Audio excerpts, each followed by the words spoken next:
All right, guys, here it is. It is a hand. Oh, boy. Look at that. It looks like it's cast in maybe bronze. And the biggest clue, that is a very historical item. What is it? Really? Oh, yeah. Oh, yeah. Absolutely. Well, that brings You back know? the day, My grandfather, my great-grandfather, and my father. Ebenezer Silva. Papa Silva? Who is he? They were always on the... He's very good, yeah. They were always looking for an extra hand on the job site. Oh, yeah. So, today I use the same trick.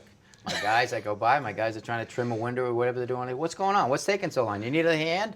I grab in my bag and I hand them a hand. Does that work for that? That way I don't have to stand around and talk with them. Things must really move along on your job Oh, site. you better there. believe it. Nowadays, I have a tough customer. I put on a set of brass knuckles. I walk on the job. You do? They hand over the money. I bet you they do. Back in the day, there was brass everywhere. So they collected money. They had a brass fist. Hey, you owe me a half penny for that sheep. A half a penny for Right the now. sheep. Pay up. Later. So your grandpa was a sheep farmer. Yeah. Explains a lot.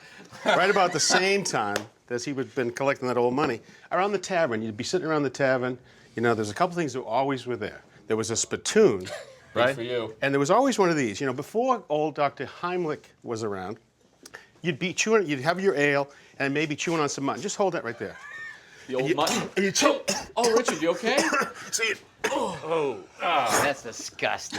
That's You want some mutton? No, thank You you. need a hand with that? Probably ate mutton by yourself a lot. No surprise, guys. You are all wrong. And in fact, I don't have the answer. We have a very special guest to tell us the answer. Say hello to Doris Kearns Goodwin. Doris, come on in. Presidential historian, Pulitzer Prize-winning author. And Doris, you have got an amazing story for us. I do. I mean, this hand, it's not what any of you said, though you had great imagination. Close, we were close. It belongs to a man that I lived with for 10 years. I woke up with him in the morning. I thought about him when I went to bed at night. He is Abraham Lincoln.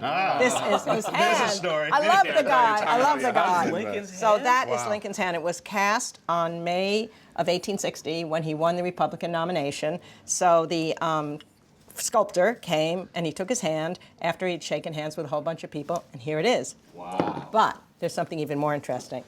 He has another hand. Most people do. Right. We're glad he but did. now look at the difference in this hand. Look how swollen it is, right? Wow. Because after you shake that many hands, your hands get swollen. You're used to that with all your fans, right? Yeah. So they had to put a piece of wood in between to keep his hand from shaking. So there it is. And look at the difference between the two. It's incredible, right? But So this is my guy's hands. That hand signed the Emancipation Now, Proclamation. not only did this hand sign the Emancipation Proclamation, but it's a similar story. He had a big New Year's reception that day, so he'd shaken over 1,000 hands. When he went to sign the Emancipation Proclamation that afternoon, his own hand was numb, shaking, and swollen once again.